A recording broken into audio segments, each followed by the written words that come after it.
Packaging दिल्लीचं मन मात्र गल्लीत. नमस्कार मंडळी, मी मनीषा, तुम्ही पाहत आहात एम न्यूज. महाराष्ट्राच्या राजकारणात सध्या वाऱ्याची दिशा कुठून वाहते यापेक्षा कोणाला कुठे ढकललं जातंय यावर जास्त चर्चा सुरू आहे मंडळी. कारण नसताना रोज सकाळी एकच आवई उठवली जाते, देवेंद्र फडणवीस आता दिल्लीला जाणार. आता मला सांगा, स्वतः फडणवीसांना तर दिल्लीची वारी करायची नाहीये, मग त्यांच्यासाठी तिकीट बुक करायची घाई नेमकी कोणाला झाली आहे? राज्यातून आपला सर्वात मोठा स्पर्धी बाजूला करून स्वतःची खुर्ची सुरक्षित करायचा हा डाव तर नाही ना? या वावड्या इतक्या वाढल्यात की शेवटी खुद्द अमृता वहिनींना मैदानात उतरावं लागलं. त्यांनी थेट सांगून टाकलं, देशापेक्षा महाराष्ट्राला देवेंद्रजींची जास्त गरज आहे. आता मुख्यमंत्र्यांच्या पत्नीला जाहीरपणे हे सांगावं लागतंय. यातच या अफवांचं गांभीर्य दडलंय मंडळी. अहो, 2.5 वर्षांचं मुख्यमंत्रीपद सोडून उपमुख्यमंत्री पदावर समाधान मानावं लागलेल्या अतृप्त आत्म्याला तर फडणवीसांना दिल्लीत पाठवण्याची घाई नसेल ना लागली? देवेंद्रजींना दिल्लीत बोलावं आणि राज्याची पूर्ण सूत्र माझ्या हातात द्या, असं महाराष्ट्रातून थेट दिल्लीला लॉबिंग सुरू असल्याची चर्चा आहे. फडणवीसांसाठी हा सूचक इशारा आहे. हे सांगायला कोणत्या ज्योतिषाची गरज नाहीये मंडळी. आता थोडं फ्लॅशबॅकचा विचार करूयात. 2022 मध्ये जेव्हा एकनाथ शिंदेंनी बंड केलं तेव्हा भाजपच्या गोटात पेढे वाटले गेले. फडणवीसांना वाटलं होतं की शिंदेचं रिमोट कंट्रोल आपल्या नागपूर ते मुंबईच्या चौकटीतच राहील. पण अहो, हा पुणेरी वाडा नाहीये, हे राजकारण आहे. गेल्या 4 वर्षात म्हणजे 2022 ते 2026 पुलाखालून बरचसं पाणी वाहून गेलंय. एकनाथ शिंदे आता केवळ ठाण्याचे किंवा शिवसेनेचे नेते राहिलेले नाहीयेत. त्यांनी स्वतःला महत्वाकांक्षी महायुतीचे खंदे नेते म्हणून प्रस्थापित केलंय.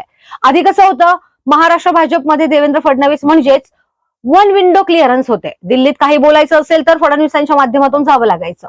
पण शिंदेनी थेट बायपास रस्ता शोधला. मुख्यमंत्री पदाचा वापर करून त्यांनी थेट दिल्लीतील भाजप हायकमांडशी थेट संधान साधलं. आता जागा वाटप असो की मंत्रिमंडळ विस्तार, शिंदे थेट दिल्लीशी डील करतायत. जेव्हा आपलाच मित्रपक्ष आपल्या मालकाच्या थेट गळ्यात गळा घालतो तेव्हा संघर्षाची ठिणगी पडणारच. सध्या सर्वोच्च न्यायालयात शिवसेनेच्या खटल्याची सुनावणी अत्यंत रंजक वळणावर आहे. ठाकरे गटाच्या वकिलांनी शिंदे गटाला कायदेशीर कचाट्यात पकडलंय.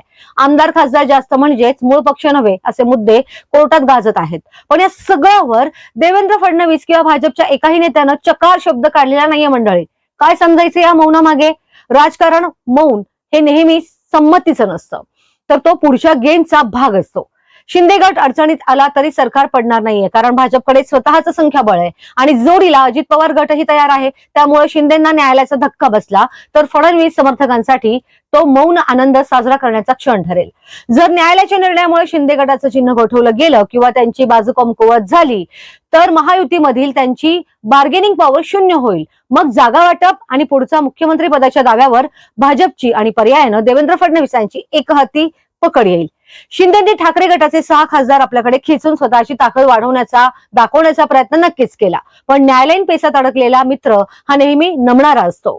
फडणवीस अत्यंत चतुर राजकारणी आहेत मंडळी. स्वतः हात काळे करण्यापेक्षा न्यायालयीन प्रक्रियेनं काम होत असेल तर शांत बसणं हीच खरी मकसुद्दीपणा आहे. 2022 मधील ज्या शिंदेंनी भाजपला सत्ता मिळवून दिली तेच 2026 मधील शिंदे भाजपच्या हक्काच्या जागेवर डल्ला मारतायत. त्यामुळे या वर्चस्वाच्या लढाईत शिंदे जेवढे दमतील तेवढा फडणवीसांचा मार्ग सुकर होईल.